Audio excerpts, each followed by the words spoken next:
Hi, my name is James Purpura. And I'm Steph Purpura. We are the founders of Powerful You. Welcome to Powerful Stories. Powerful Stories is a brand new segment to bring everyday people into our studio to have them tell their story. And we think there's real power in telling their story. At our first event, we gave everybody permission to tell their story. Now we're giving them a platform to tell their story. We're super excited about this segment, and our first guest on Powerful Stories is Hollie Godfrey. Thank you so much for being here. Hi, thank you. I'm excited.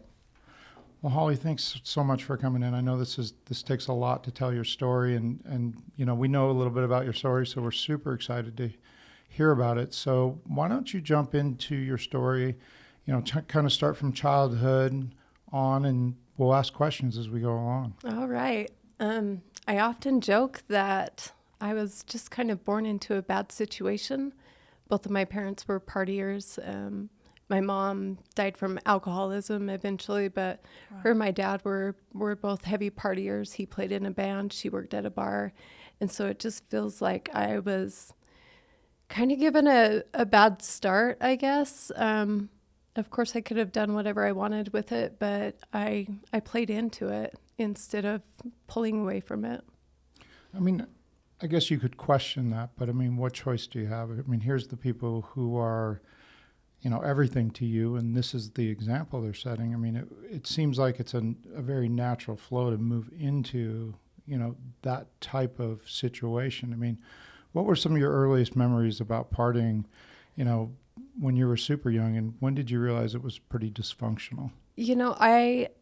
It's funny, I have this memory of keg parties in my backyard and my mom making all the food and my dad barbecuing and having all these friends over. And I was the little girl standing at the keg filling up everybody's beer cup. Wow. And they would tip me. What age was that? Gosh, I remember as far back as 5 years old, being in there's photos, I'm in a little swimsuit and I'm filling up these red Solo cups at 5 years old. And to me, that was such a cool lifestyle. My dad was a rock star, and my mom was this beauty queen. And so that was just normal for you? It was completely normal, and that was the life I wanted. I thought I saw glamour in it somehow. To me, that was glamorous. It was cool that my dad was in this big rock band, and my mom was hot, and that's just how we grew up. It just led into so many dysfunctional avenues. Do you have siblings? I do. I have one sister, and she's just over 4 years younger than me, and she lives around here.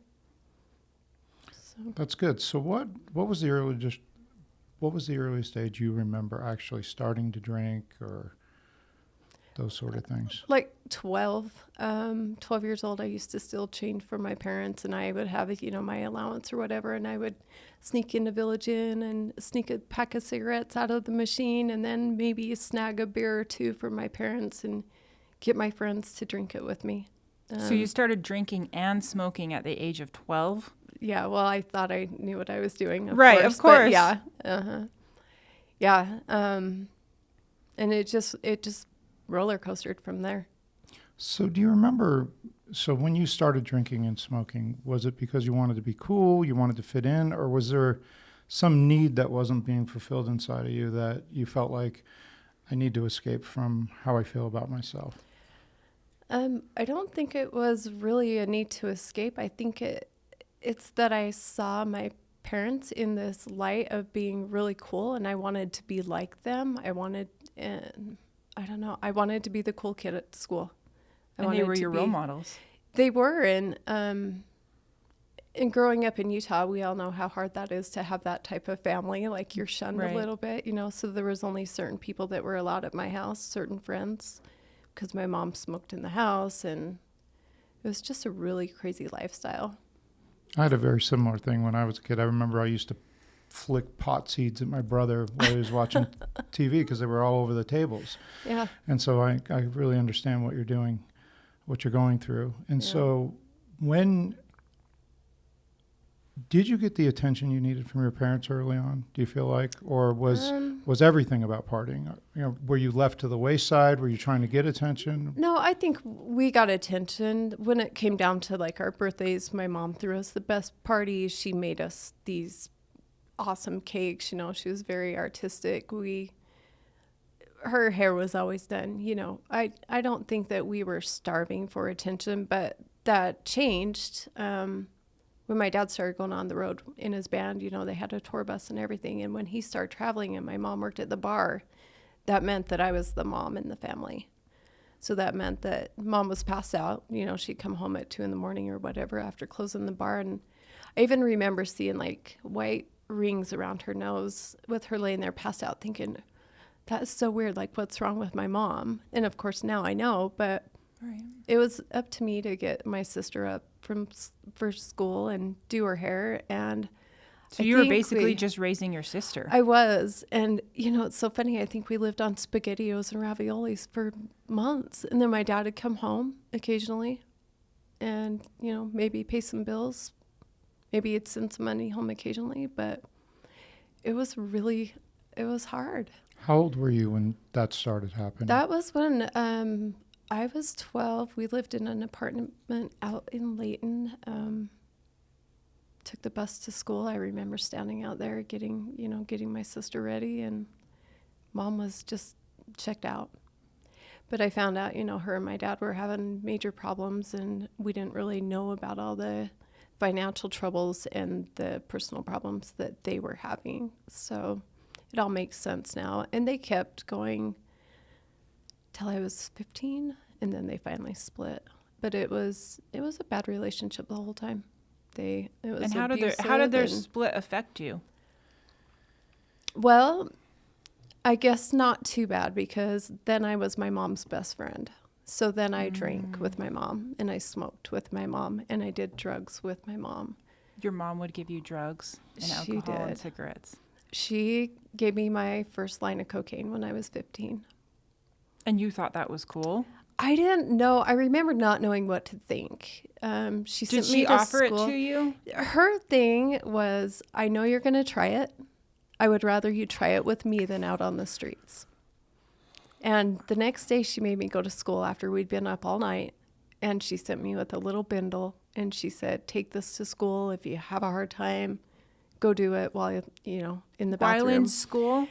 And I went to the restroom and it fell in the toilet. And I can remember just thinking, oh my God, she's going to kill me. I just dropped cocaine in the toilet at school. And I was so worried. I wasn't worried about getting in trouble with school. Just my mom, I just wasted her drugs in the You toilet. lost the drugs. Damn it. What's wrong with you? Yeah. So let me ask you a question about back when you were taking care of your sister.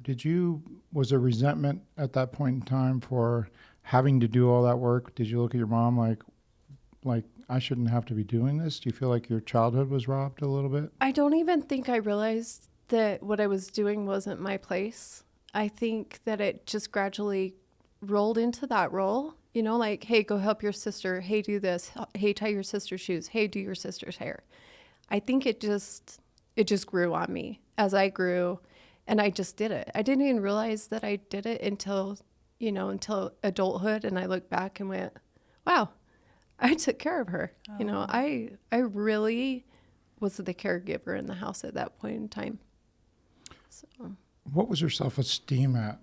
Like, you know, what was your self-image? How did you look at yourself in comparison to other people? You know, what if anything, did this type of lifestyle affect you? my self-esteem has always been something I need to work on. It's always been low. And I think that I saw all these friends of mine at the same age, and they had these perfect houses, and, you know, mom kissed dad goodbye at the door for him to leave to work, and they went to church every Sunday. And so my life was it was hectic compared to everybody else around me. And I guess I kind of wanted that lifestyle. I felt a little bit like an outcast, I guess, compared to, you know, the normal Utah household back then, you know, in the 70s, 80s. When did you realize that you had problems with your self-esteem? Yeah, I can remember I never really got good grades, and it's simply, looking back, it was because I didn't apply myself. But I always told my dad, like, I can't do it. I'm stupid. I'm dumb. I can't do it. And what would his response be? no, you're not. You're smart. You can do it. And I don't know if it came out of laziness that I'm dumb. I can't do it. Do you think it was because of the drugs? I don't know. So what age did that narrative start playing out for you? I'm stupid, I'm dumb. Mm-hmm. I don't know, probably the 13, 14. Now, did anybody at school make you feel that way? No, I mean, if anybody did, it was probably myself because I don't know. I just hung out with the wrong crowd. I was always getting in trouble. I was the jackass in class. Like, I always had an excuse for everything. And I remember I was always in the nurse's room, like, I'm sick. And I was really just tired. And I would go in there and just want to sleep. And I didn't apply myself to any part of life back then. Nothing. I don't know. And I don't know if that's attention seeking. Well, I think that the narrative, like, the class clown, that's attention seeking. But when you look at it, you said something that I thought was interesting. I don't know if that's lazy. And just to be clear, that doesn't mean you're lazy, right? I mean, it was your parents' responsibility to instill, a work ethic inside of you, to be able to, when you got home, okay, let's do your homework. Let's apply ourselves. I mean, kids push their safety, they want to know if they're safe. They want to know what their boundaries are. And so, if you push and there's no boundaries and you push and there's no boundaries, you're going to slide to the kind of like water, go to the easiest possible place. Yeah. And so, I think even today to even look back and question whether or not, that you were lazy or, were you stupid? Were you not stupid? Like, that even today is doing damage to, your self-image because, that wasn't true. It wasn't your responsibility to raise you. It wasn't your responsibility to teach yourself how to work hard. It was their responsibility. And obviously they weren't in a position to help you. Right. I deal with that even to this day. Like if somebody implies that I'm not doing my job as I should, or I didn't clean my house, I get really defensive about laziness. And now it's to the point where I go so hard all the time I never even breathe because I'm so afraid of being looked at as lazy. So I don't know where all that stems from, but it's because you've always believed you were lazy. So probably that's your trigger word. My personal disbelief about myself. Yeah, absolutely. Yeah, I deal with it a lot now. So then moving past that, how long were you on drugs for? Did you continue drugs through high school? Tell me what that looks like. The last time I did any drugs was in 2010. Wow. So November 2010. Congratulations for being clean for so long. That's awesome. It's never that I had like an addiction to where I was dependent on the drug, but if I was out partying, I knew I could party longer if I had a little bit of Coke with me, or I was just party girl for so many years. And I started dating a guy and he said, hey, I'm not going to date you if you continue to do drugs. I don't care how often it is, like just you're not doing them anymore. And that was the last time I did any. So that was a really good thing. And did that guy stay around? No, him and I are still friends, but so let me ask you, so you're 15 years old, you start doing cocaine, and you're drinking now, right? And you're also smoking. And so, so from that point forward, was it just, I party on the weekends, I party every night, I party with my mom? Like, what did your life look like at that point in time? And what I've found, and this may not be true with you, just from my past behavior, is that when you have an unhealthy party relationship, there's also, that brings on unhealthy, romantic relationships as well. And how does that play out? I mean, if you're the class clown, you're looking for attention. So are you looking for attention from men? Are you looking in the wrong places? Are you dating the right men, the wrong men? Do you continue to party? What does that look like? Until I dropped out of school fully, it was just weekend partying. It was a lot of like, oh, hey, I'm going to go babysit for so-and-so's aunt. But really, we were all going to party. And then it got to a point where me and my best friend would get so mad when we were told we couldn't do something that we packed up a big suitcase and we took the bus from Clearfield to Ogden and we couch hopped for a while. Like months or years or weeks? No, weeks. What are you talking about? Okay. And then we'd get wrangled back in and then we'd go again. We just constantly kept running away because nobody was going to tell us we couldn't party. Nobody was going to tell us we had to go to school and get good grades. But your parents weren't telling you couldn't party, correct? My dad would tell me, you need to come home and knock this shit off, but I would just do whatever I had to do to not come home. But did they want you going to school?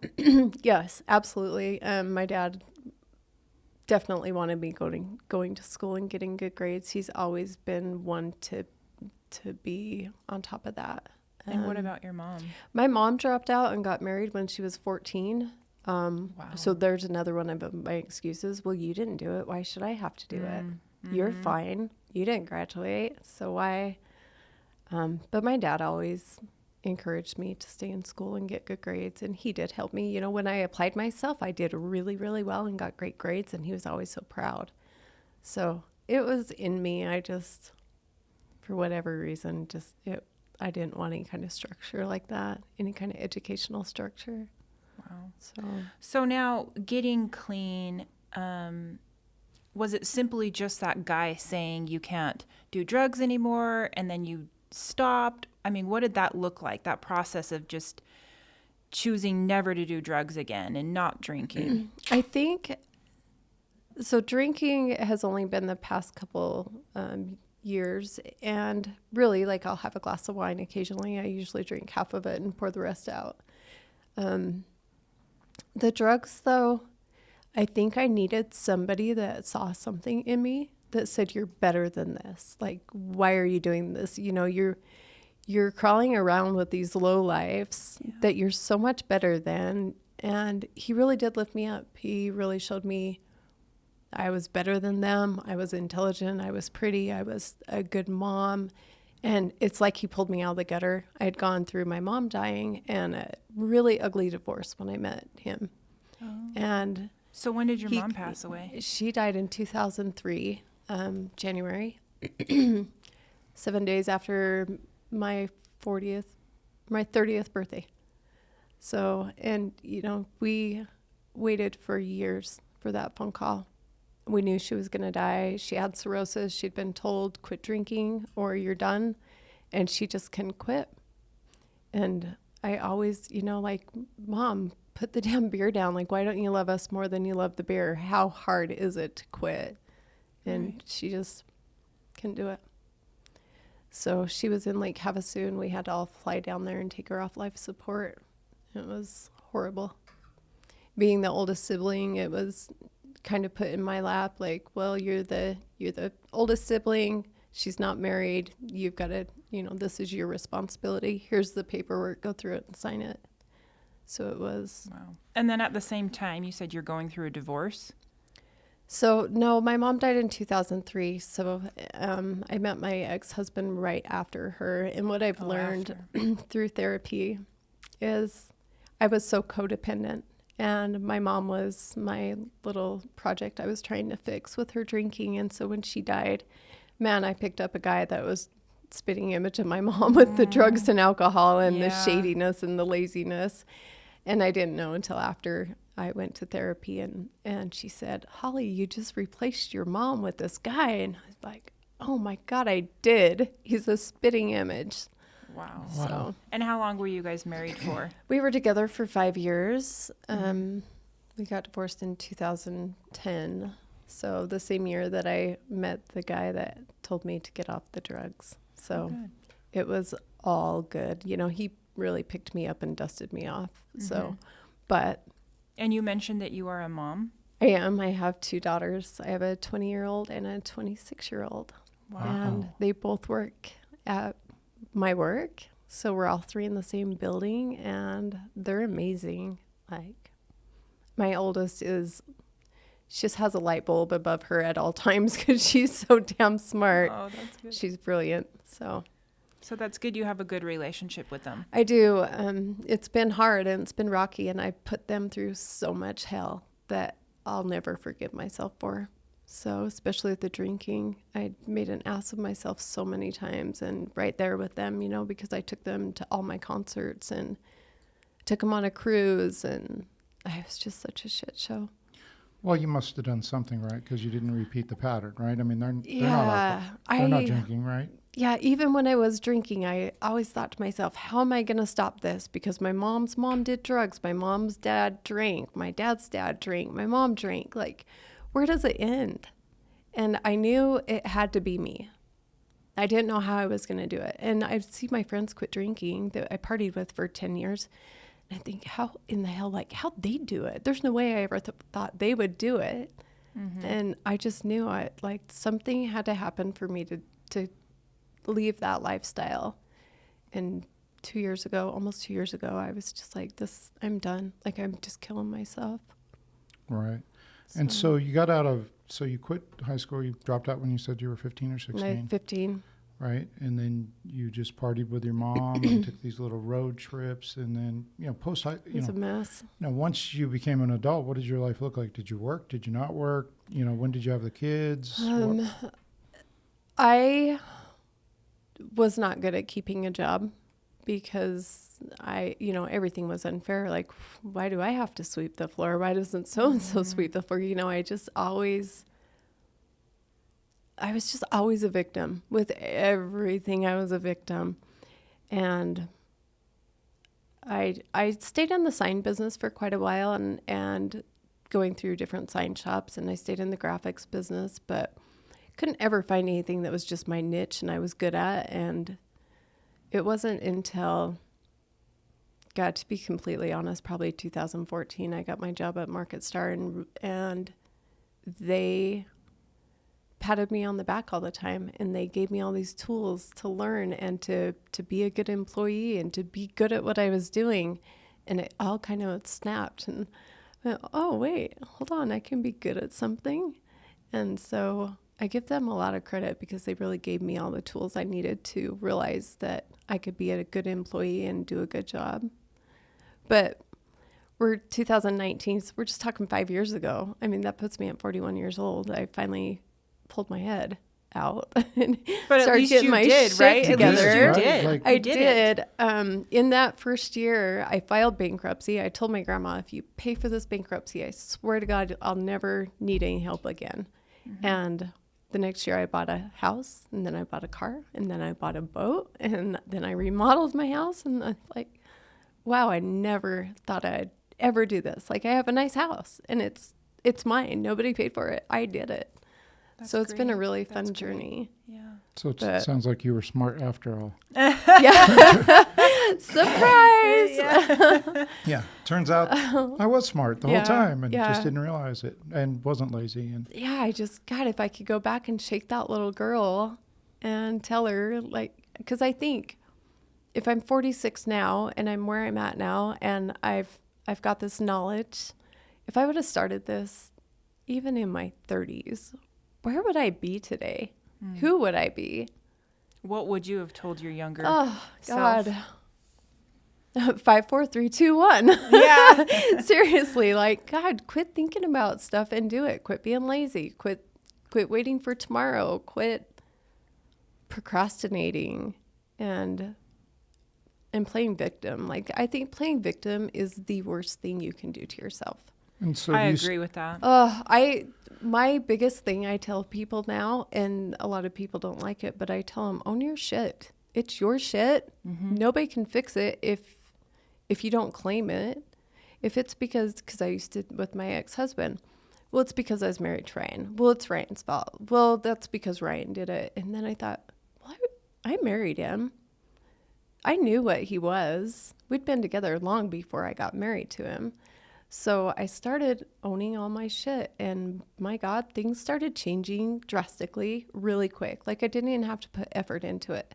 Things just started. I acknowledged my faults and what I needed to do, and all of a sudden things just started getting better. Yeah, when you're taking responsibility, it's that's amazing. Power. Mm-hmm. Yeah. And you stop blaming everyone else. and stop really realizing that your life isn't some random set of circumstances, right? Yeah, yeah. And I did that with my mom for the longest time. Like, well, of course I drank and partied. I partied with my mom. Well, at 15 years old, you still know that it's not right to do a line of cocaine. No. You know, so I look back now, I take a lot of blame off of her. I mean, there's still things that I hold her accountable for, but I knew right from wrong. And even, you know, when I moved out at 16, 17, I knew what was right. I knew what was wrong. And I just chose that lifestyle. So I sense that there's still like this wall, like you have a wall, like, I mean, I didn't start off the segment by saying that you're safe here, right? You know, that Yeah. we're never ever going to judge you. And, you know, my story's probably 1,000 times worse than yours. Oh yeah, by the way, it is, you know, so we totally get it. At what point did you feel like for the first time, when do you remember feeling like I'm not good enough, right? Like I'm not enough. I'm not smart enough. When did that feeling start? oh gosh, I would guess it was when my dad was gone playing in his band and my mom was wasted or hanging out with her boyfriends, or like there was no parent around. I had my grandmother, thank God, and she's still here and she's an angel, but you want that bond with your parents, and I really didn't have it. And me and my sister fought all the time, and I remember telling my mom I hated her. And that's bizarre to me because if one of my kids ever said that to me, it would crush me. And I'd tell her all the time, like, I hate you. I hope you die. Wow. And looking back now, that's me saying, God, Mom, will you just love me? Like, can I get some of your attention, please?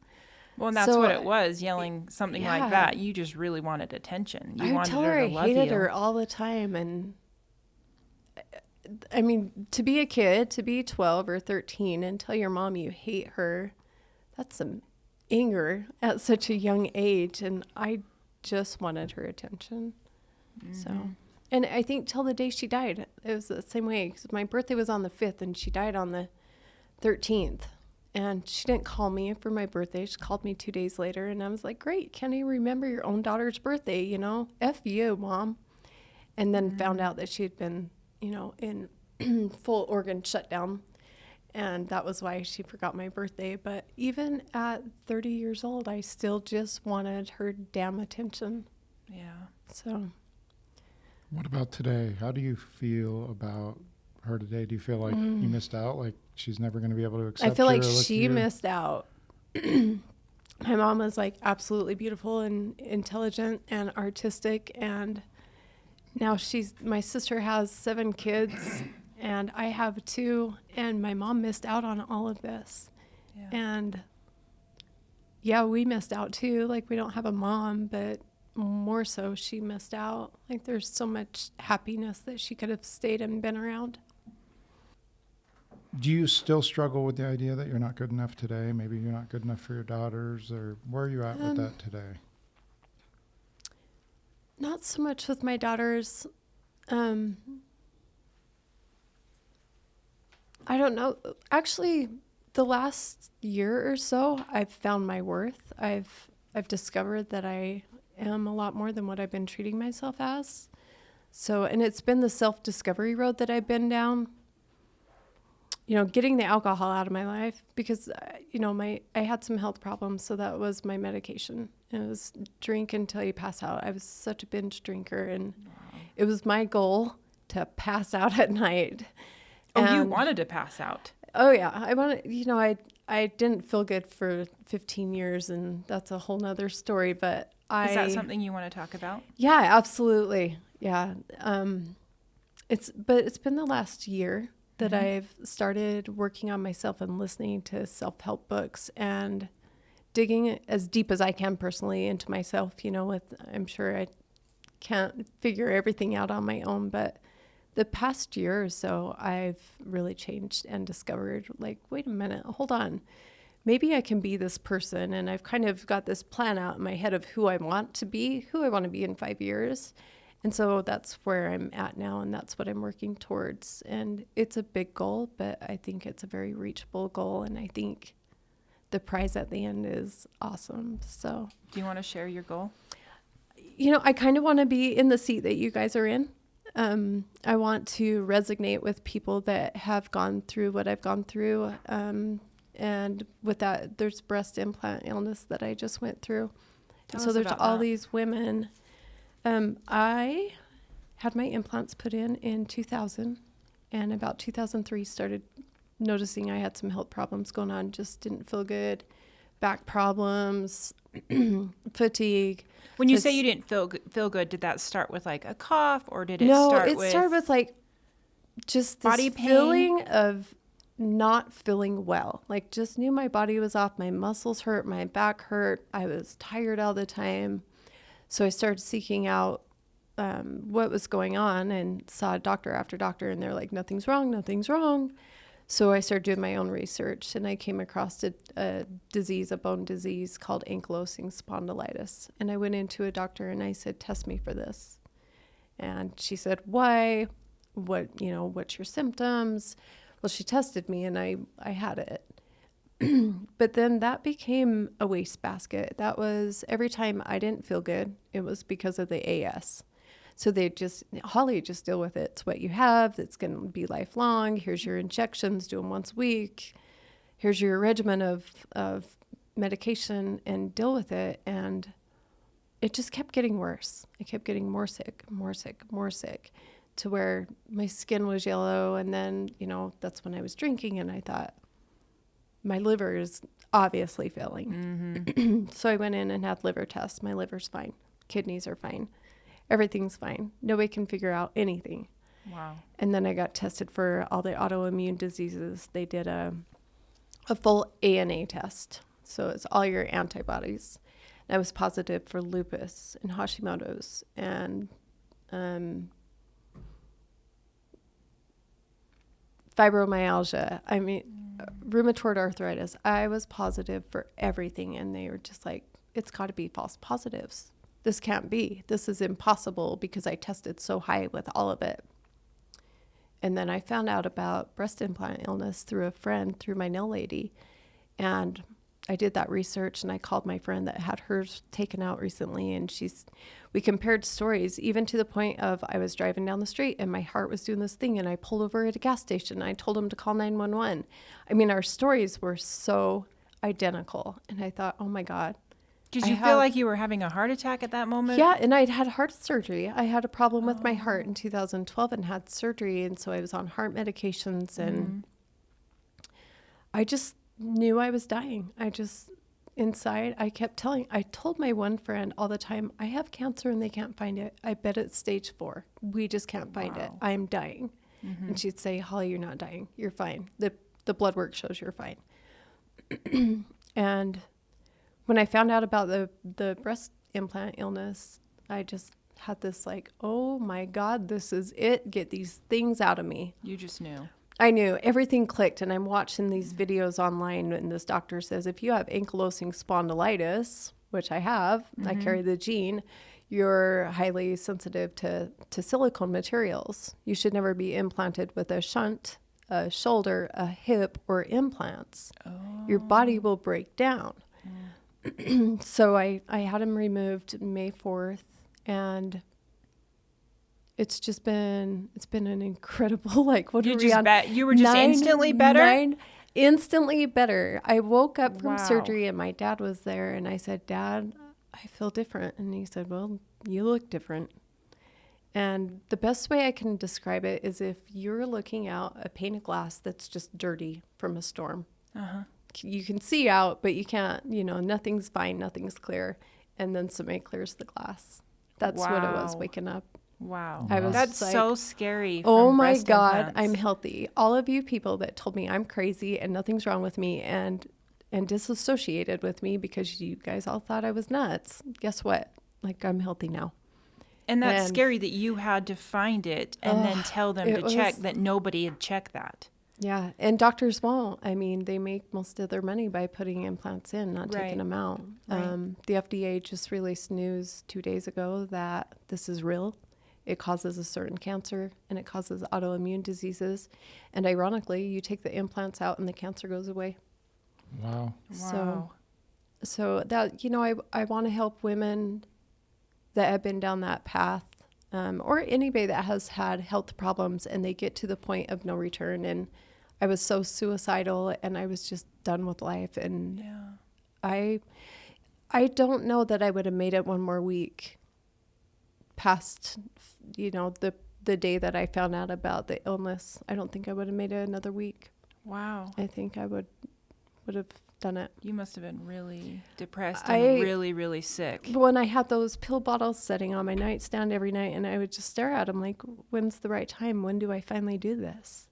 Because I had my heart medication that I'm no longer on. My heart's fine now. Good. Wow. I had my sleeping pills and I had my pain pills, and I just thought, you know what, I'm just going to slip off to sleep. Take them all. I was just done. I couldn't figure it out. So Well, we're so glad you didn't. me too. So were you able to get off most all the medications? Is there I'm- still any lingering? Yeah, I'm conditions? still, no, not conditions. I do have a hip problem I need surgery on, but as far as health problems, I'm 100% fine. I went back and repeated all of those tests and they all came out negative. Wow. That's So, amazing. That's yeah. amazing. Yeah. So It's- for other women out there that might be listening to this, I mean, obviously it doesn't cause these effects in everybody who gets implants, but what are Right. some of the signs that they can look for and be aware of? The fatigue is huge. A lot of women lose their hair. The autoimmune diseases, muscle aches and stiffening. It's like you have the flu 24 hours a day. It's just, and you just feel so heavy and weighed down and just so sick. Wow. Wow. Okay. Yep. And what's the disease called again? Just so. just breast implant illness. Okay. Yeah. So if anybody's So- dealing with that, they can just Google that. And Yes. Thank God for Google. I always go I to my doctor and I'm like, I figured it out. I know. And he's always like, Stop please don't Googling. tell me you Googled again. I'm like, but most of the time we're actually That's how I found my fairly bone right. disease. Right. Like Yeah. most of the time we're fairly, we're right. Like I spend enough time thinking about the symptoms and different things. So it's a great tool. Yeah. It's been a journey, but it's been one that I want to take and not play victim with and not say, poor me, out of all the women that got breast implants. I want to take it and say, hey, guess what, ladies? If you're on the edge of suicide and you don't feel like there's any return and nobody believes you and everybody's dismissing you, Look at this. look at this and you can get better. You can come back. And I have tools to show you how to heal on the other side of it. We call it the lighter side.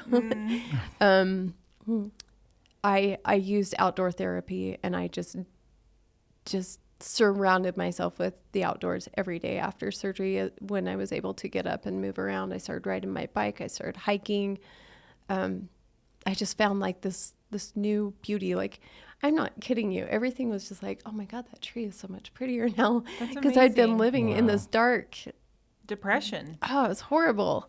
That's awesome. So I mean, I Horrible, but Yeah. awesome that you don't feel that way I anymore want to yet. take that good and I want to help people with illnesses and depression find that good through outdoor therapy or just knowing that it's okay that you were suicidal and that you were there. It's understandable. You're not in trouble for it. Don't be ashamed of it.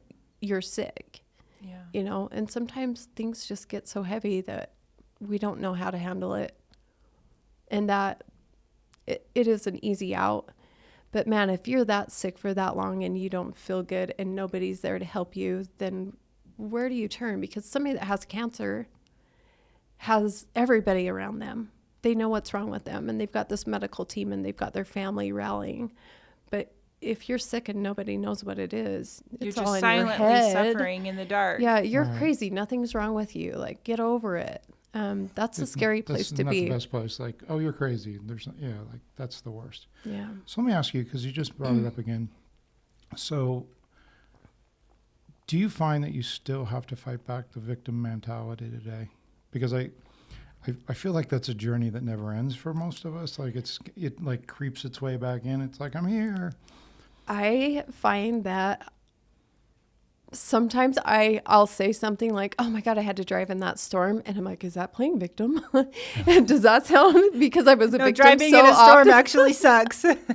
I was a victim so often in my own words that I am so certain that I'll never be victim again, that I'm really cautious with what I say or what I don't know, what my excuses in life are, or I've got this hip problem and I need a standing desk at work. Is that me playing victim, or is this like a legit, like I have the right to say, hey, I'm hurting and I need this? No, you do have the right to say that you are So hurting. I'm just so worried that people are going to think that I'm crying about my situation, or I'm boo-hooing, or I'm feeling sorry for myself, that I'm the extreme opposite now. Like shingles are falling off my roof. It's fine. I'll do it myself. I don't need your help. I'm just so determined on fixing everything and not playing into that victim anymore. So, there's kind of like three areas of creation. We dealt with one in the area of, how do you feel about yourself? Do you feel like you're less than? And then the idea of a victim mentality. Things are happening to you rather than because of you. And then the third one would be an idea of safety, right? Do you, that childhood that you had, no parents around, did that make you feel unsafe? I think so, a little bit. I remember like at a young age, like taking the bus to the hospital a lot and telling them that I was sick. And I think that was a little bit of that, like, I need somebody to take care of me thing. But you really weren't, in fact, not I could sick? have a cold and I would go to the ER and tell them I was sick. Wow. And I wasn't even old enough to take myself to the ER, but yet I did. Mm-hmm. And so I think that was a little bit of that attention seeking or needing an adult to take care of me. I had a cold. I needed Right. somebody to You look over needed- me, you and needed why love. not the You ER? needed love. They know Yeah. you by your first name. Here she comes again. It did Right. get to that point. It got to that point where, hey, Holly, this is an ER. You can't just walk in here for anything that you need. So I don't even know what my dad's medical bills ended up being through all that, because I never asked for permission. I just went. Wow. Right. So, And he wasn't around, so he didn't say anything to you. yeah, right? my dad eventually stopped playing in the band, retired the tour bus, and he was a mechanical engineer. So he was around for a little bit, but he had some scuffles with the law for a couple years also. So we didn't see him during the sleeping hours. He came home in the morning and showered and came home after work and had dinner. Now, is he still alive? He is. Him and I are really close. We have a great relationship. That's So, great. That's So great. That is great. did you have some scuffles with the law? I did. I got a DUI at one point, 2009, and 2007 or 8, me and my ex-husband went to jail for domestic violence. Wow. So You both went. we did. I called the cops on him, and they took us both because they knew we were fighting, and I was pretty combative when they got there. So Wow. yeah, we'd been drinking all night and doing lines of Coke. It was Valentine's. That was our big Valentine's date. And Valentine's isn't the same anymore to me. Probably not. Probably not. I was just going to Yeah. say that. It was ugly. My oldest was home and she was asleep. And I went How old down. was she at the time? She was in high school. I think she was 16 or 17. So I went downstairs and got in bed with her, thinking there's no way he'll come down here and continue this fight if I'm in bed with her. And man, he did. It didn't matter. So when the cops got there, she had to write the statement out, and there was a gun involved. And so she was witness to all that, and she didn't talk to me for 6 months. Wow. And I don't blame her. Wow. So it was an ugly night, and I think our relationship still suffers from it. I think we never really truly got our bond back, and that's something that she'll work through. I'm giving her space to do that. So what do you think it is that she's holding against you still from that? Well, I think other people around made it a very, very big point that what we put her through was wrong, and how why would you forgive your mom for that? That was horrible. Your mom's a bad person. And, her dad and stepmom and some other people, I feel like, they're not my fans. They're not my biggest fans. So Well, not everyone will be. Yeah, no matter who you are. But I think she's just still pretty pissed off about it, and rightfully so. But that was like 10 years ago, right? There comes a time to get over it. I mean, her and I. Have you had a conversation with her about it? It's something I'm working on right now on how to approach. She's hard to approach, and I'm just trying to find the right way to softly enter that space of hers, and not make her like protective, or maybe she'll let me in a little bit, and so that's something that. But she works with you today, right? She does. We're on different floors. We're on different teams, but we're all in the same building. I'm on the 4th floor. Katie's on the 5th floor. Kelsey's on the 1st floor. So do you interact with her every day, or how's your relationship, or is it just? It's pretty quiet right now with Kelsey. So I see her in the hall and I say, "Hi, hon, I love you," and she says, "Love you too." So rolls her eyes at you like kids would do, right? Yeah. And then my youngest, I say, "Hi, hon, I love you," and she's like, "Mom, can we go to lunch?" So it's something that will be fixed, I think, in the near future. But I'm trying to learn the best way to approach her, because she does get pretty defensive. We'll get there. Maybe if you come at her with love, and I'm trying. I am. I'm slowly putting a little bit more on her. Or she doesn't feel attacked, or she did something wrong. Right. Maybe she felt like she did something wrong. How would she get defensive around that situation? I mean, you generally get defensive when if they feel like they're blaming it on you. I mean, in the past, have you tried to, your victim part of you tried to make excuses about it, or? No, and I don't even think at this point it's all about that night in the jail. I think just how our relationship is and where she's at in her life. If I try to give her mother advice, like, "Hey, Kelsey, I think you should do this or you should do that," that's where she gets defensive, because she's 26. She's like, she well, has you were she the has her greatest own mom house. in the world. I don't want to hear it. Right? Yeah, she owns her own home. She does very, very well at work. She's a top performer. So I think she just like, "Hey, I don't need, you went to jail. You were a shit show. You're a drinker, a partier. Like, don't give me advice. I've got this on my own." Right. So I'm trying to earn that respect as a mother back. And it's a hard one to earn back, because the damage that I did, I was just a jackass so many times, and I don't want to be looked at in that regard anymore, of Hollie the partier, or Hollie the girl that couldn't pay her bills and was on food stamps, or, all of these past things about me of who I was. I'm trying to get past those and not be viewed as those anymore. And if you remember at Powerful You, my question was, how do I start being seen in a different light? How do I invent myself and make people see me for what I'm trying to be now, what I'm working at, and not that person back there? Well, I think you could really speak to that. And so I think, first of all, is people can't see you differently than you see yourself. And so your daughter's never going to be able to respect you until you respect yourself.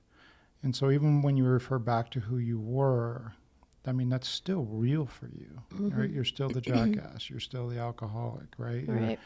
And your daughter can't see you differently than you see yourself, right? And so she's only reflecting back to you what you feel about yourself. And so, even though the outside is, fixed up, you got the house now, and, you got yourself together, and, if the inside's not addressed, right? You're not going to lie to her. She's been through it with you. Your younger daughter probably just didn't go through as much of it, right? You as you got a little bit older, it sounds like you started pulling stuff together, and so there wasn't the damage done. But I think that you still feel guilty for what you did, and she's still reflecting that guilt back to you. And so, it becomes this like mirror situation. She's seeing it Yeah. in you and you're seeing it in her. I think the one thing I never wanted to be in my life was my mom, and I was for a long time. And so now it's like I'm trying to change this image of myself, but I still, people in my family like, oh, you're just like your mom. You're going to be this. Your mom had 2 girls. You have 2 girls. You're a drinker. She's a drinker. And so even now, I mean, it is hard for me to look at myself some days and say, hey, you got your shit together. You're doing all right. You're working on yourself from the inside, which every single day I'm doing something to better myself. But you're right. I do still view myself as that alcoholic girl that's out partying with everybody. That's all I did. My life revolved around what time I was going to have that beer and shot. So when do you, would now be a good time to change that view of yourself? Well, the past 9 months since my surgery have been a lot easier to work on it because I'm not sick and I'm not I don't feel alone and sad and depressed. And so the last 9 months have been really good. I think I've done a complete turnaround, really. Mm-hmm.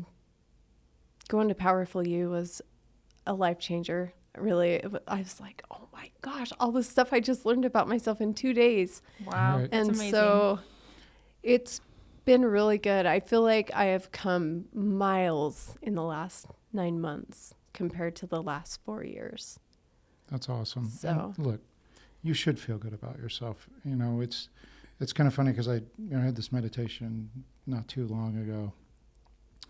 And, this idea of epigenetics where, these certain traits are passed from person to person to person. And so I was looking at my dad and I was looking at the traits that I got from him. And just like you, I didn't want to be like my dad. And as a matter of fact, when I was in high school, I refused to drink. I refused to do any drugs. I was like, I am not going to be him, right? Because, he just, although he was cool and smart and funny and successful, he was a drug addict and he partied and, that was the lifestyle I grew up in, and I became last. And I thought, I'm not going to be that person. And then I ended up being that person. Yeah. And so I had this meditation where I was looking at that and I was going, wait a second, what did I get from my dad? And I actually see a lot of those traits reflected in one of my children. It's not in all of them, it's just in one, right? And I'm like, and then I looked back at my grandpa and I went, oh, there's a direct line. It went from grandpa to my dad to me to, one of my other children. And so I was able to get to this place in the meditation where I was able to go, I broke the chain, right? Yeah. And that was such a powerful point for me because my dad's passed away as well. And, I was able to picture him and my grandfather and, even bring my child into that and look at him and go, you know what, guys, we don't have to go through this anymore. Yeah. I broke the chain, Yeah. right? I did all the things that, you guys all wanted to do. And, I have the most beautiful wife in the whole world. And, I've got a great family and a successful business and I'm happy. And, you don't have to feel all these desperate feelings around all of these different areas. So that was powerful. Yeah. That's definitely something I'm working on of just like, I feel like I need to forgive myself because I think I'm the biggest reminder. Like I remind myself all the time, hey, you were a complete shit show. Of course, we're our own worst critics. And that goes back to the owning your shit and not playing victim. But I think maybe I'm a little bit overkill on it. Like I haven't learned to forgive myself yet and just let go of that and not identify with it anymore. Well, I mean, you heard my story, right? Everything's my fault. And I have a hard time telling that story now because whenever everybody says that, what they take away from it is they should start blaming. They go from, okay, great, now it's my fault. And so you have to let go of that blame. Yeah. And so the idea is did you really have a chance? You had a choice to believe what you believed about yourself. But you made the most logical choice based on the information you had available to you. You followed the path that your mom took, right? Right. Which was for a long time the only mentor that you had in the world, and you Yeah. thought, this is how my mom did it. The most logical thing is this is how I should do it. Yeah. And so even though from a child's point of view that logic holds, now as an adult you could look back and go, what the hell was I thinking? You know, Yeah. why did I make all these bad decisions? Well, you did have a choice, but you, in a sense, you made the only choice that was available to you, the one that made the most sense. So, Right. you know, owning your shit is not about blaming yourself. As a matter of fact, it's about not blaming yourself. It's about going, okay, Yeah. I made choices, and those choices led me down a path. And now I'm living the results of those choices, which you're even doing today with your daughter and in your self-esteem and things. But today I can make other choices. Right. You know, I don't have to be that person. And your daughter's never going to see you as something different than what you are until you see yourself as something different than what you are. Right. Just taking responsibility, I think, and moving forward and knowing that you are great and you're not that person anymore. And your past doesn't have to define who you are. Right. Those are just your learning curves to get here. Because we all have them. No matter who you are, everyone has a story. Yeah. I mean, think about how many people don't pull out of the tailspin you were in. Yeah. And I guess like a lot of people, because they've known me for a long time, or they knew who my parents were, and they just that lineage. And a lot of people point blank say to me, like, You're not going to make it. whoever would have thought that you'd get it together? Oh, Like, okay. Yeah. So you wow. should take that. Like, That's a badge of honor. You, You're like, yeah, hey, it thank I you. did is. it. It Thank you. is. Yes, It I- is. And sometimes it's just, and I even have to step back and say, wow, I really did it.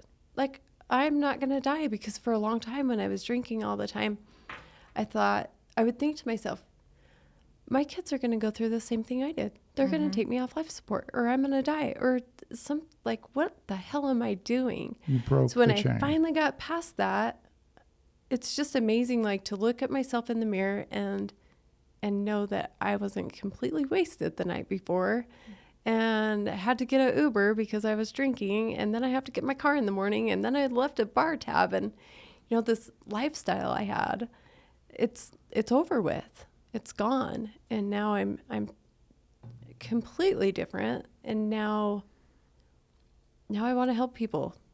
But you're completely different, but you're the same in some ways because you're still Yeah. carrying around the guilt and remorse. Yeah.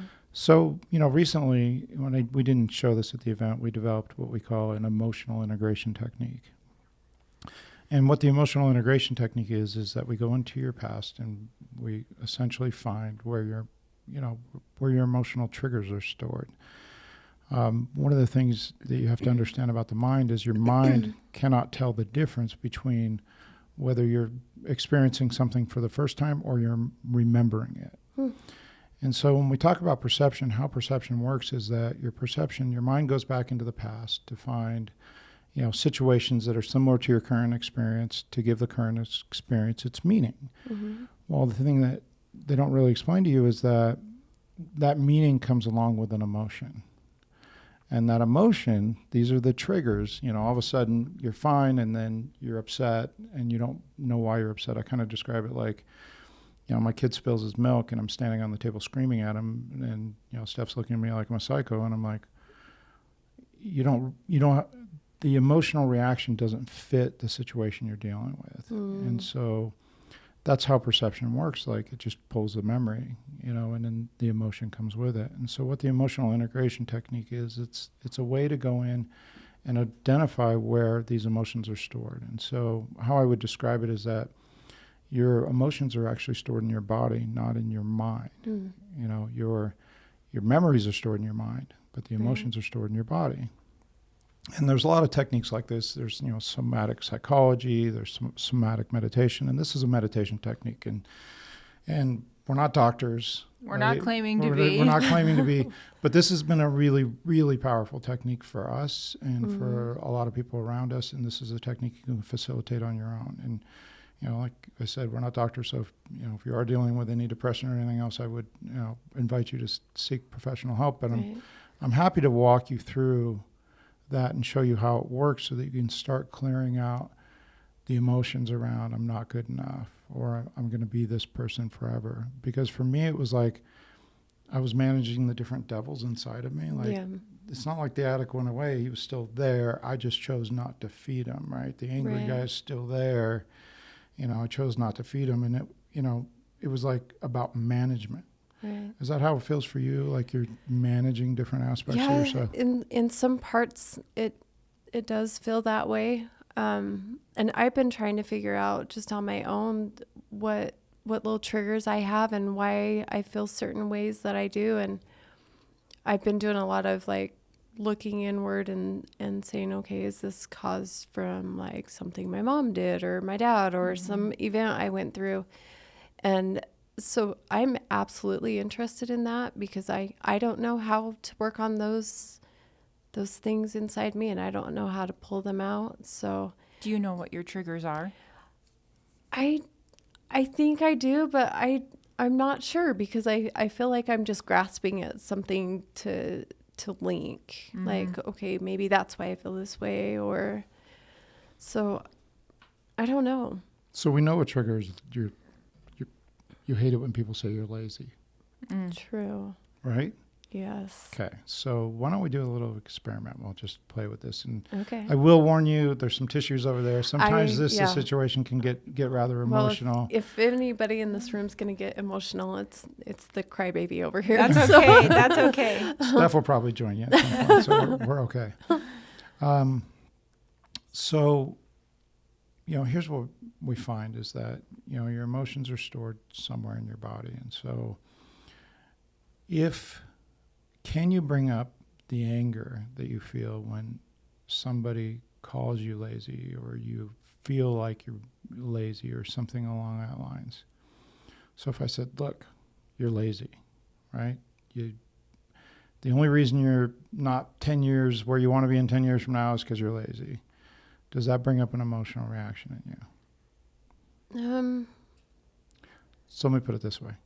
I want it to bring up an emotional reaction in you. So can you close your eyes and bring up the anger or frustration you feel like when you feel that feeling? Yeah. Okay. So just let it build. Now, here's the other thing I'm going to tell you is that you're safe here. Like I said, we're never going to judge you. You need to know that, emotions stay until you process them fully. And so you have to allow yourself to feel the emotion in its full glory, or we're not going to be able to get anywhere with it. Okay. Does that make sense? Yeah. So bring up that emotion and let it build and tell me when you can really feel it. You can close your eyes if you want, just to kind of imagine situations when you felt that way. I think it was honestly like both of my parents, and maybe I was lazy, but it was so in my face all the time. So I want you to feel what that feels like.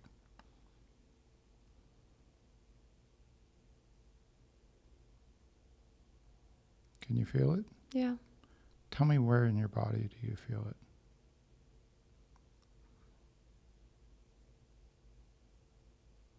In my gut. Isn't that funny? You didn't even know it was there until I said something, right? Yeah. Okay. And so I want you to close your eyes. And I want you to feel that feeling of, I am lazy, you know what I mean? Just that whole feeling. And then I want you to feel into your gut. And then I want you to tell me the first time you experienced this pain in your gut around, I am lazy. Or this anger.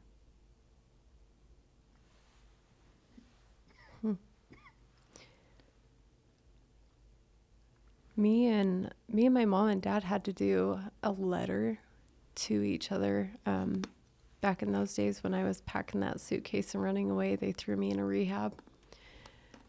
And we had to write letters to each other and bullet point what our likes and dislikes. And both my mom and dad put on there that they didn't like that I was lazy. Okay. That I never did anything around the house and didn't help with my sister and didn't do my homework. I mean, everything about my room wasn't clean. It was very, you are this, this, this, this, and this, and this is how you don't contribute to our lives. Okay, so that's the triggering event. So that's the first time you remember. And so, I think I still have those letters and I read them a lot. oh, wow. Wow. That's Burn crazy. those letters. So is it true? Are you lazy? I was, but No, yeah. no, but today, are you lazy? No. Today? Okay. No. And so you were, right? Or maybe you weren't, but you didn't have the role model you needed to, right? Show you. It was obviously, the work ethic wasn't there. Your mom wasn't telling you, okay, you got to do your homework, you got to do this, you got to do that. There was no expectations. She was drunk, you were at home. Yeah. And so, here you are today, you're sitting here, a successful, woman, you own a home, right? You work hard. There's nothing about your life that's currently lazy. No. Okay. Nothing. And so at one point, did the idea that you were lazy, did that drive you into becoming unlazy? Gosh, I don't even know. Were you like, I'm not going to, well, you said it earlier, I'm not going to be lazy. Like, I'm going to work harder than everybody else. I'm going to fix the shingle on the roof, right? Yeah, I think it's almost like a rebellion. I think it's almost like I had a friend that always used to tell me, I don't know, she'd always kind of critique how I cleaned my house and how it was never like up to her standard. And I hate that friend, by the way. I just disassociated with her about a year ago, and it's been the best thing I've ever done.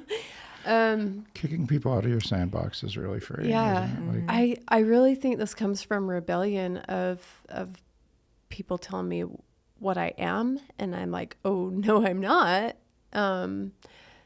Just like the fixing the roof. Like, if I need something fixed in my house, I will do it before I ever ask anybody for help, because I don't ask people for help. That's not me, because there's so many women out there that are just seeking help. They don't want to do anything themselves. They want to be taken care of. And I'm so the opposite, that Because you're not lazy. I'm not lazy. I will do it myself. I'll figure it out myself. but I want you to recognize what you just did, because it's really important, because the thing that we hate most about ourselves, we generally hate that in other people. And so I've been working on that lately. right, but you can't be rid of that until you get rid of the idea or the belief that you are lazy, because that's what we were talking about with your daughter. And we're using lazy because it's a super easy example. Right. And so here's how fear works is, we stand up fear. That's, it's a fear. When you were in that drug rehab, or that rehab, was it a rehab center or something? Yeah. And you got that letter from your mom and your dad, and it said you were lazy, right? It caused this stirring in your gut, right? Mm-hmm. And you felt it. And then I asked you, the first time you felt it, you're like, oh my God, when I got those letters, right? Yeah. And so it brought you right back to the place that you adopted the belief that you were lazy. Mm-hmm.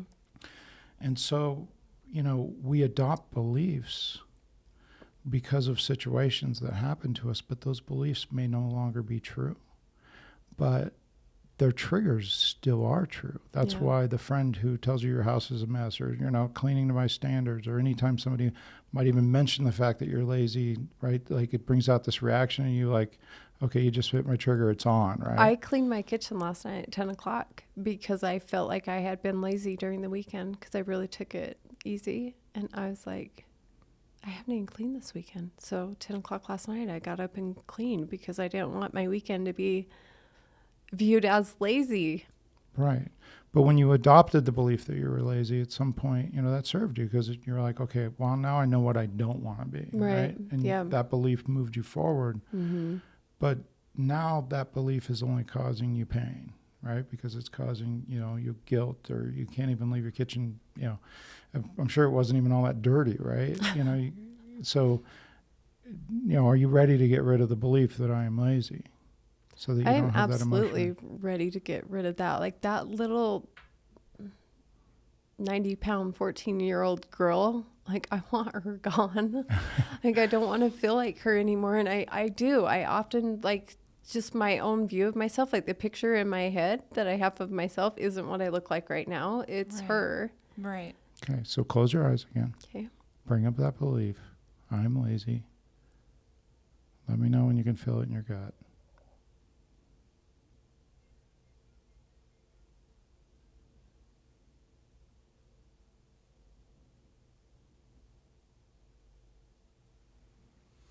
Okay. Okay, I want you to feel that. Now I want you to realize that you adopted the belief, I am lazy, and at some point that belief probably served you, to move forward, but it no longer serves you. And so where there once was the belief, I am lazy, replace that emotional reaction. See those letters coming in and say, I'm not lazy. This might be their impression, but as my current self, as an adult, I can look back at that little girl sitting in that room reading those letters and saying, we overcame this. This is not who we are anymore. And give that girl and give that belief love, right? Move love into your stomach and just keep that love there until the pain in your stomach goes away.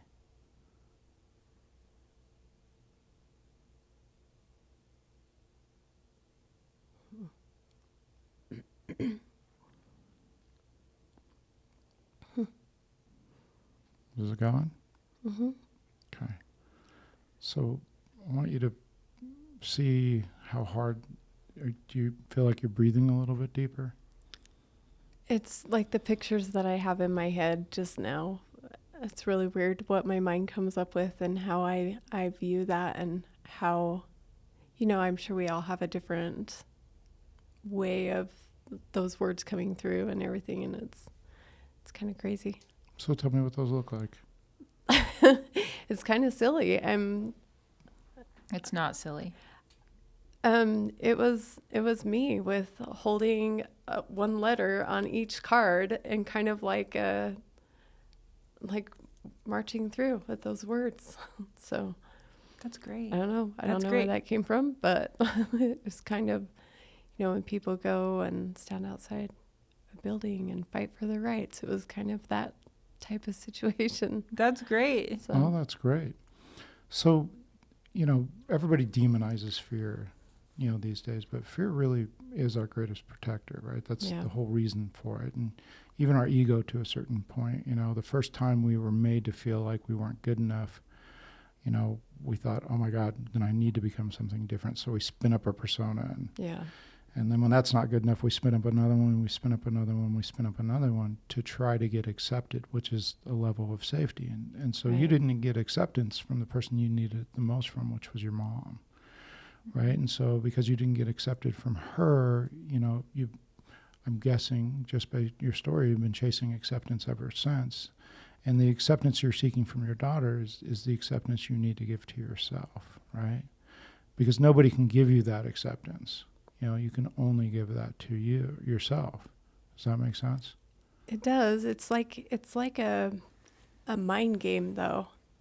It's like, how do you talk yourself into that belief? Like, is there a switch in there and one day it's all just going to click and you move forward? Like, how do you, because you can only meditate or concentrate or so many hours of the day or so many minutes of the day. So when you're really diving deep into that, then it makes sense.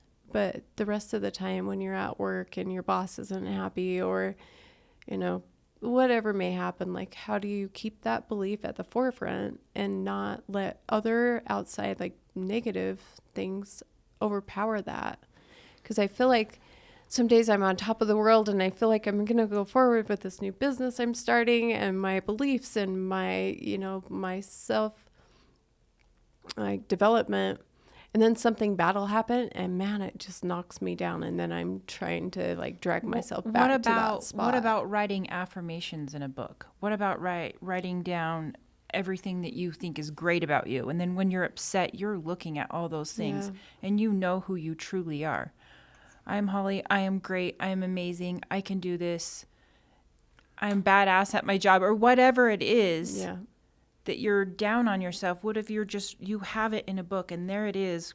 When you're upset, you know to go there because you know who you truly are. And all the other things are just a facade.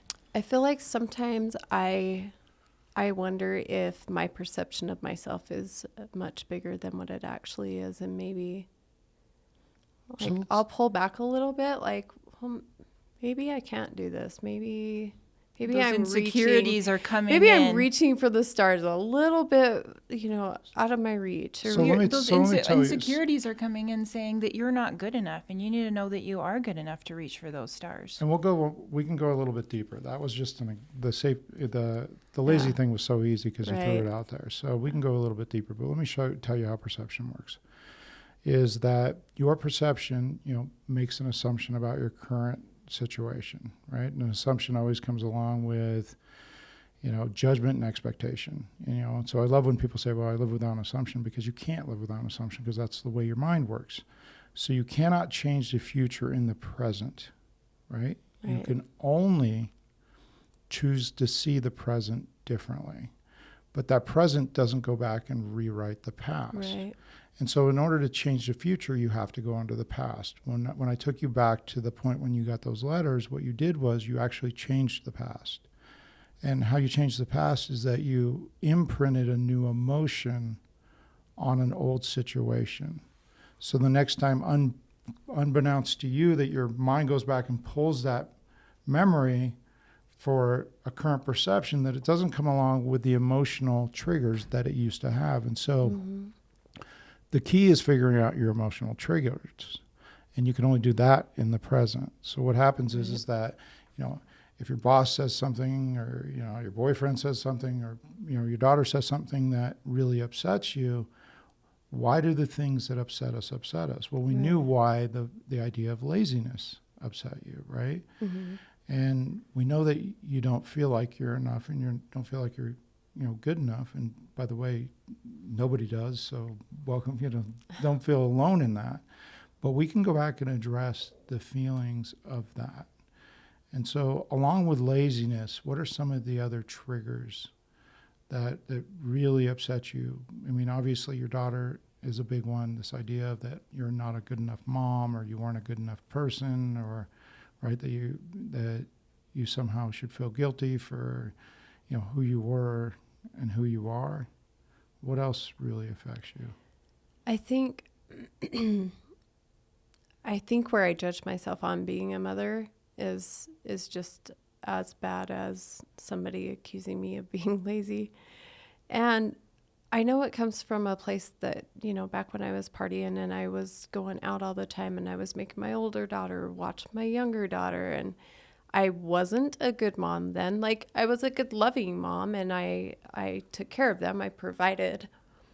But I let, my social life take first place a lot. So I think anytime that I feel like anybody is treating me as though I'm a bad mom, like present, I don't know if anything could piss me off worse than somebody downplaying the mother that I am. That's definitely that'll have me come out swinging for sure. Well, great. Let's do it. I can take a few punches, so we're good. All right, so we'll go back and we'll do this next one. But here's what I want you to realize is, in your mind, you don't feel like you're good enough because you're a bad mom, right? Because you did some of the same things that your mom did, right? But in reality, you don't feel like you're a bad mom because you didn't feel like you were good enough. Does that make sense? Kind of. See, the belief that I'm not good enough created the situation that you duplicated your mom's behavior. And so that just continued to move through your life. And so you look back and you say, well, I'm not good enough now because I wasn't a very good mom and I did the same things that I did. Well, if you would have felt good enough then, you never would have done those things. Oh, so I that's see. the belief that's gone all the way through, Okay. right? Yeah. And so I'm gonna ask you to close your eyes, Okay. and then I'm gonna bring up some different things that you've shared about your past. with me. And then I'm going to throw out some triggers and just know that I'm saying these things to trigger you, and it's not some attempt to belittle you or anything else. This is just an attempt to get you to feel the emotions that you're feeling. And so the first one is the fact that you were a terrible mother, right? How could somebody who loves their kids, treat them the same way that your mom treated you?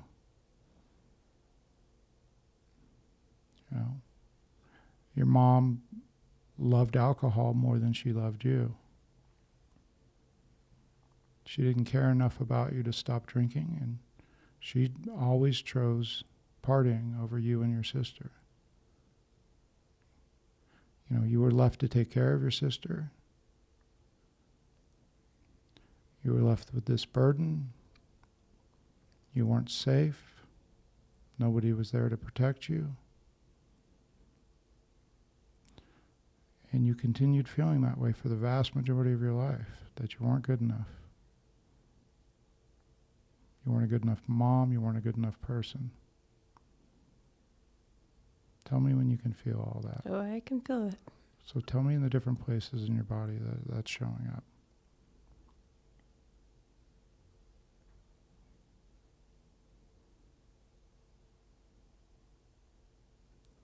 I don't know. I don't know if I can. Kind of all over? Yeah. Okay. So. Just in my throat. Okay. Oh. All right. So we're going to start down in your legs. When you were running away, I want you to think about the times where you were just running away from your parents and running away from everything. Do you feel like pain in the bottom of your spine and into your legs at all? Yeah, my calves. Okay. So, this is really normal because when you have a fight or flight response, a good portion of that is, you're not safe, so you have to run. And either you did or didn't run. It sounds like you were a runner, so you ran a lot. And, this fear that you had that you weren't safe, when we're little, we don't understand. We don't have the faculties that we have now. You didn't have the mental faculties you needed to protect yourself. You didn't have the physical faculties to stand up or to take care of yourself. And you needed people to do that for you, and they weren't there. And so can you see that? Can you feel down there and see that this fear was there to protect you? Yeah.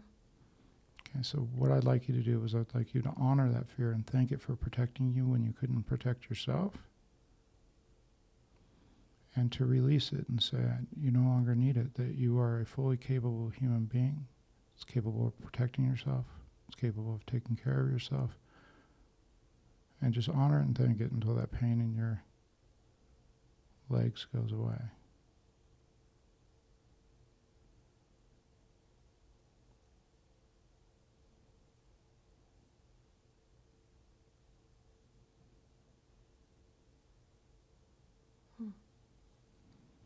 So fear's like a guardian that you stand up. So we're going to move up to kind of the next position, which would be like the bottom of your stomach. And this is the place where we feel a lot of disgust or anger and frustration, right? You may feel like when you think about not taking care of your daughters or your mom not taking care of you, you probably feel it down there. Are you feeling that? Yeah.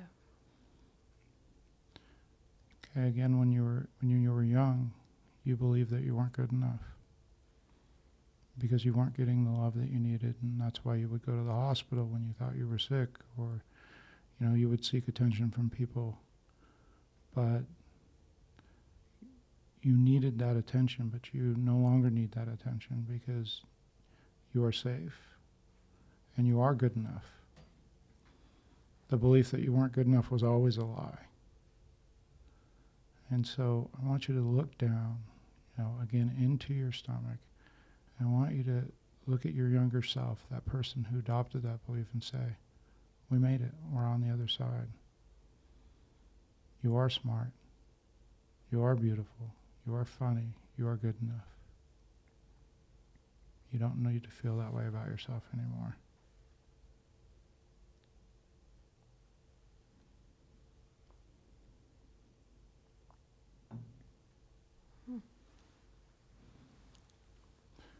Feeling a little better down there? Yeah. So go right here just below your rib cage. Right in that area. See if that's generally where anger and anxiety exists. See if you can feel that in there. The pit. Do you feel that?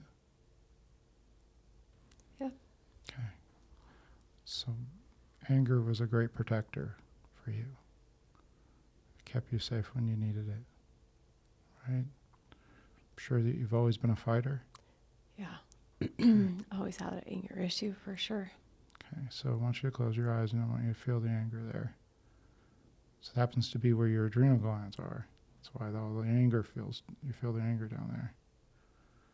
And so when you needed protecting, that anger served you, correct? Yeah. Does it serve you anymore? No. Okay. So I want you to feel down there, and I want you to honor your anger and thank it for protecting you. Thank it for all the times when you needed it. And then I want you to release it and love it and honor it.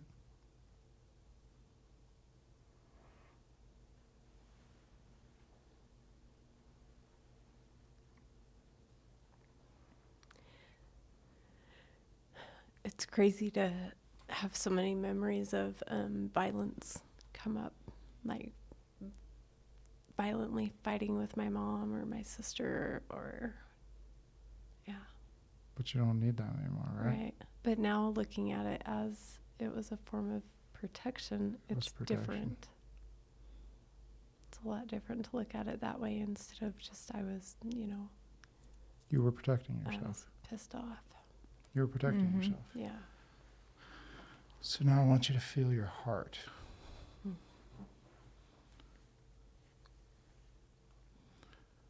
Just close your eyes and tell me what you feel.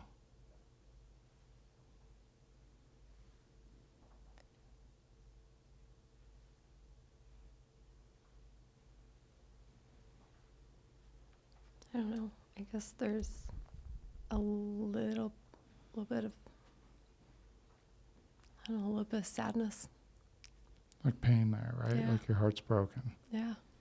Okay. And so, it's true. I mean, like the science is saying, like, our heart sends more signals to our mind than our mind sends to our heart. Right? Mm-hmm. When you're in pain, that's where it reflects. And your heart's broken because of who you think you are and your relationship you don't have with your daughters and all of that sort of thing. And so, your heart broke so you didn't feel the pain of your mom not loving you more than she loved the alcohol or drugs. And you need to know that your mom didn't have a choice, right? Because it was her pain that was causing her. It didn't have anything to do with you. And so, you put walls up, right? So you don't have to feel your heart. You don't want to feel that pain, but that same wall that keeps out pain also keeps out love.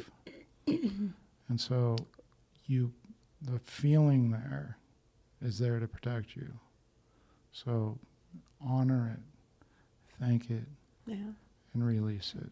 Try closing your eyes and just get in there and see if you can really feel into your heart and feel the love there.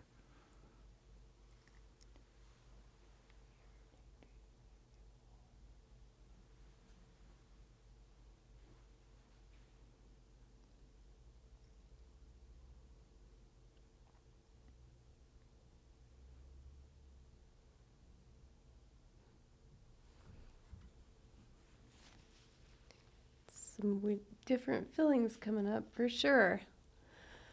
Do you feel how deep, like you get stuck down in there? You're like, holy crap, like. Yeah. Memories I haven't had for, God, I don't even know if I've thought about some of the things that just came up ever. And they're just stored in there. Yeah. Yeah, They're it just is. stored in there. Okay. And we're going to take what time we need, and if we need to cut some of this out of the video, we certainly will, so that it's not 3 hours long. But but I want to spend this time with, make sure you do this. Now I want you to close your eyes. I want you to feel your shoulders and the top of your chest. In the top of your chest, you probably feel anxiety. And then on your shoulders, you may feel a weight.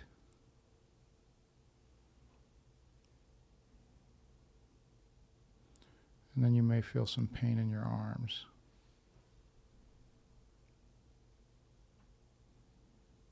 So you've had to fight your whole life, right? Do you believe that life is a fight? Yes. And that fight has gotten you this far? But does it still serve you?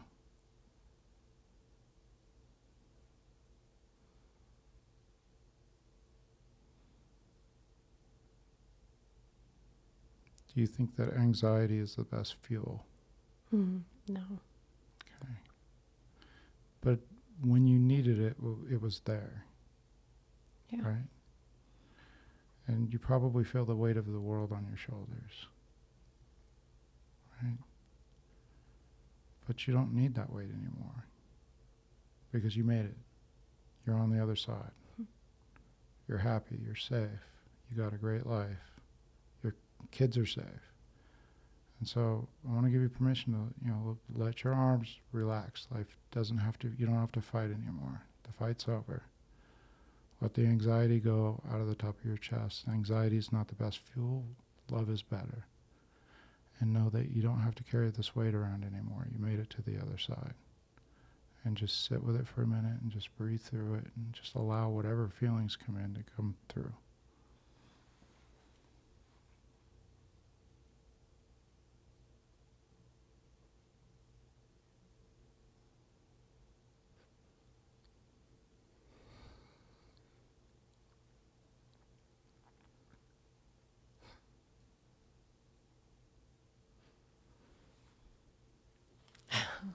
A lot of emotions. Yeah.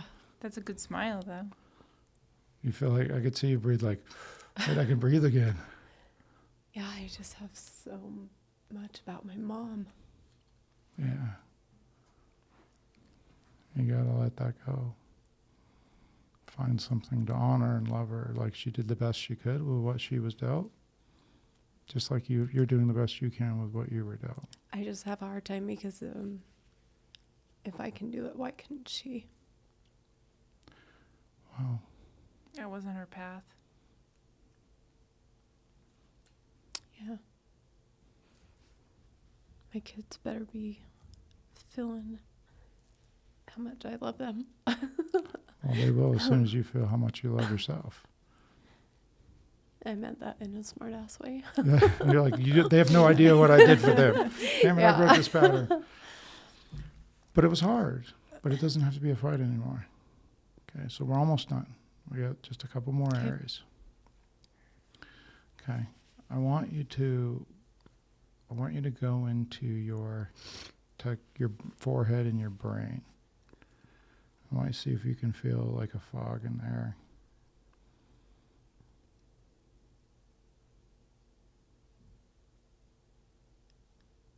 Think about all the worry, all the obsession, all the doubt.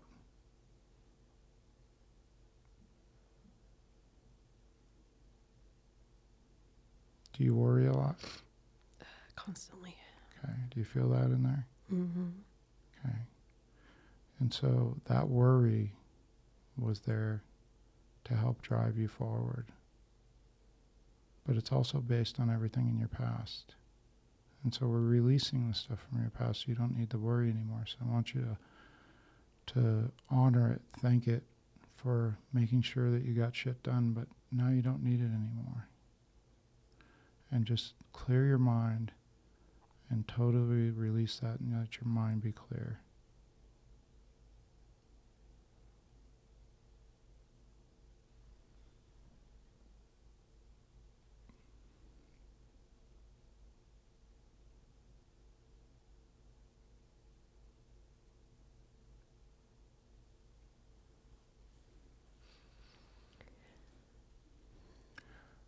So now I want you to feel the top of your head.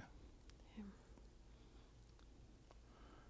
And in the top of your head, you probably feel a weight or a plate or something like of that order. And so, this is the top of your brain, which moves all the energy down your central nervous system and back up, and there's generally a block there where you feel cut off, you feel alone, right? You don't feel connected. But it's not true. You are connected. So just let that belief go as well and move love into that.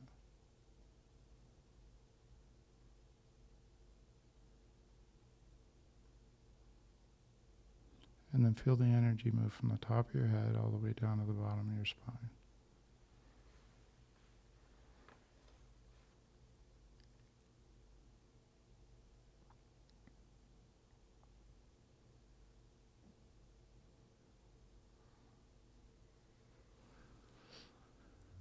Okay, so I'm going to apologize for this next part before it happens. Oh boy. So we saved your throat for last, okay? Because it can be the most painful thing to deal with. And so here's why. Is every word your victim has ever uttered has came out of this throat. Every piece of anger that you've ever, spewed out of your mouth, you've yelled, you've screamed, you've kicked. Every time you didn't have a voice and you didn't speak your mind, and every time you did, speak your victim's voice, it's all stored in there. So here's what I'm going to do. I'm going to give you permission to feel it all and know that your body's going to fill back up, or at least it's going to feel like it's going to, right? And just let it happen and let it pass through. Your voice protected you when you needed it, right? Our voice is like anger's greatest gift. Like it yelled and it screamed and it kicked and it asked for attention and it told you when you were wronged, and it was a great protector for you anymore. But it doesn't have to serve that purpose. You can feel good to voice clarity moving forward, not anger, not resentment. And so I want you to close your eyes, and I want you to allow yourself to get all that anger and frustration and resentment and let it all come back, and then tell us how it feels.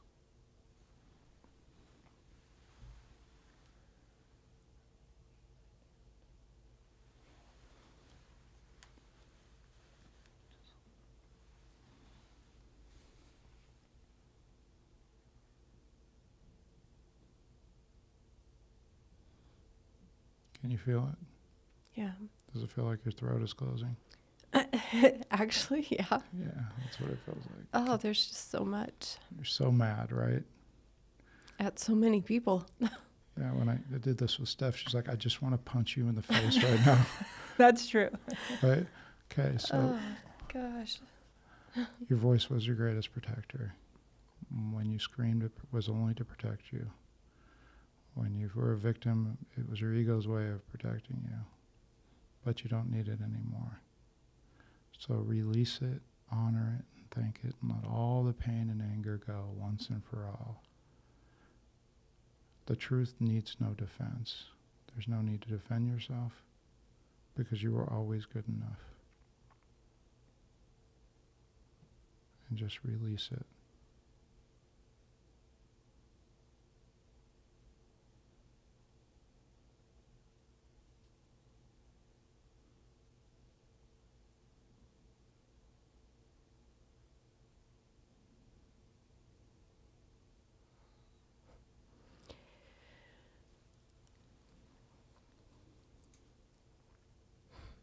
Crazy, right? Yeah. Okay. I'm going to ask you to close your eyes one more time. I want you to go into your heart, and I want you to remember all the love, the happiest moments of your life when your kids were born, the happiest memories you can. And I want you to get your heart as warm as you can and feel as much love as you can, and realize that because your mind doesn't have access to the outside world, those are just memories, and that your heart is love, that you're love, and feel that love, and tell me when you can feel it really strongly. I can. Say, I am good enough. I am good enough. Did you feel your heart beat a little faster then? That was adrenaline. You don't believe it yet. So keep that love there and keep saying, I'm good enough in your mind until you process all the adrenaline and you imprint a new emotion on that old belief.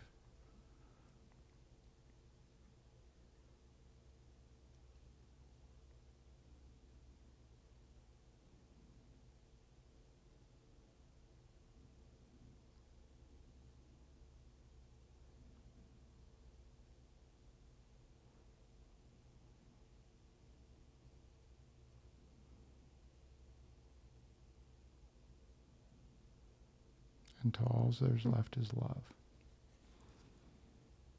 We're going to take one more stab, okay? The only way that any situation of lack is even possible is without a lack of love. Your mom couldn't give you the love she needed. You needed because she didn't have the love that you needed. So I want you to get your heart as warm as you can one more time. Put as much love there as you can, and I want you to put your mom in your heart. I want you to give her the love that she would have needed to have taken care of you properly and break the chain. All she ever needed was love. She didn't have it either. And give your mom all that love. And in doing so, giving it to yourself and your daughters.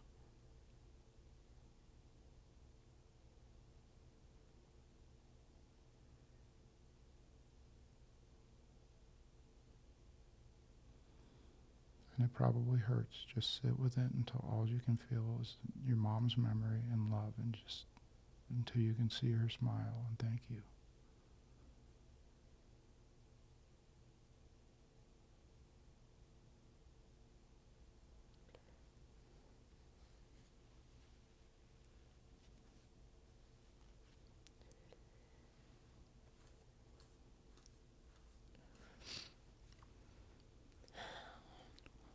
Wow.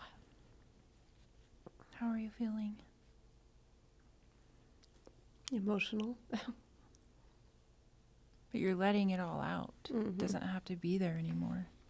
Yeah, it feels like I've held it prisoner. Like that was my tie to my mom was all that. Mm-hmm. Anger, anxiety. But you did it. You set her free. And this is something you can go on inside every day and do yourself. Yeah, I need you to recognize These- that I didn't do anything I here. can't cry every day, all day. Well, Well, not it every doesn't have to be day, that all way. day, and it doesn't have to be every day, but when you need it, you can go in and Yeah. do this yourself. He's just using his voice to Yeah. facilitate this, but this was all you. I didn't do anything here. All I did was make you aware of things that were already there. Yeah. Okay? So tell me how you feel. Like, how's your body feel? Like, how does your breathing? Close. I feel like that, if you're really worried about something happening in your life, let's use this for example, because I've gone through this so many times. You think your heat's going to get shut off in the wintertime, and you're just like, oh God, what do I do? And then you pay the bill, and that's kind of how I feel right now. You just paid your bills. Like I just cleared some anxiety out. I just, I don't know. So close your eyes one more time. Can you hear the white noise in your brain? Mm-hmm. Okay, so that white noise, that's home. Try to find this place every day, because all of the noise, I've never been great at meditating because I could never get rid of the noise, but the noise in your brain was from your body. And when you clear out your body, your brain is clear. You hear that? It's just totally clear, right? Mm-hmm. Yeah. That's peace. That's love.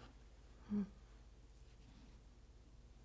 So we're back. We had to cut for a few minutes just to get a couple of things straight and get composed. And so, how are you feeling? I feel good. I feel really good. I feel a little bit just lighter. That's great. I don't feel so heavy right now. Good. So it's good. So you can just imagine that basically there was a sink full of dishes and we washed them, right? Yeah. But tomorrow somebody's going to come in and throw another dish in the sink. And so you asked, how do you do it on a daily basis? And it's pretty simple, really. As emotional triggers come up, you write them down. Every morning, meditate, get into that trigger, see where it shows up in your body, go to the first time you felt it, and release the fear that it's associated with. And we'll be giving more details on our website in the near term. We really want to thank you for coming in and sharing your story today.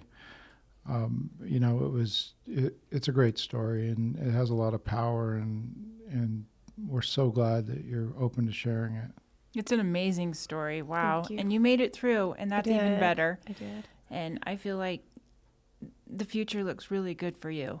I can't wait to see where I am, even 3 years down the road. I can't wait to see where you are either. Yeah, it'll be exciting. That is exciting. I'm excited for your future. Thank you. So tell us about what you've got going on now, because I know that you're just recently launched a business I that you're did. super excited Yeah. about.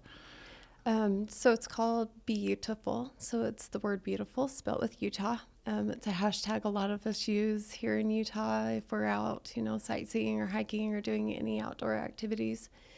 And for me, I want to encourage people to get outside, to actually use what we have around here. I mean, it's free to go walk a trail or to go for a drive.